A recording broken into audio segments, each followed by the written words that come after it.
ഇമാം മുസ്ലിം റളിയല്ലാഹു അൻഹു 2278 നമ്പറായി നിവേദനം ചെയ്യുന്ന ഹദീസിൽ നബി സല്ലല്ലാഹു അലൈഹി വസല്ലം തങ്ങൾ പറയുന്നു, അന്ത്യനാളിൽ ആദം സന്തതികൾക്കെല്ലാം നേതാവാണ് ഞാൻ.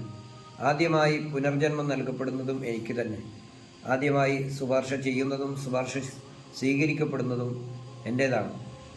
അല്ലാഹു സുബ്ഹാനഹു വ തആല നബി സല്ലല്ലാഹു അലൈഹി വസല്ലം തങ്ങൾക്ക് കൊടുത്ത അനുഗ്രഹങ്ങൾ അത് എടുത്തു പറയാൻ അല്ലാഹു സുബ്ഹാനഹു വ തആല കൽപ്പിച്ചതിൻ്റെ അടിസ്ഥാനത്തിൽ നബി സല്ലല്ലാഹു അലൈഹി വസല്ലം തങ്ങൾ ഇതുപോലെ പലപ്പോഴും തനിക്ക് നൽകിയ അനുഗ്രഹങ്ങൾ എടുത്തു പറഞ്ഞിട്ടുണ്ട്, പ്രഖ്യാപിച്ചിട്ടുണ്ട്.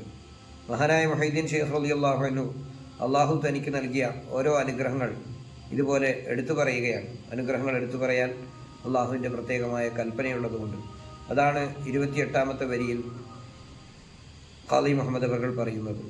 എല്ലാ വാലികളും മേലെ കുതുബാണോരും എന്നൂടെ വീട്ടിലെ ഫുള്ളറതെന്നോവർ.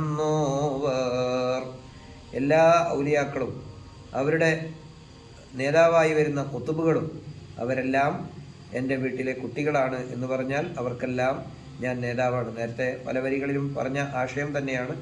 അത് പല സന്ദർഭങ്ങളിലുണ്ടായ വിഷയങ്ങൾ ഖാദി മുഹമ്മദ് അവർ എടുത്ത് ഉദ്ധരിക്കുകയാണ് മാലയിലൂടെ ചെയ്യുന്നത്.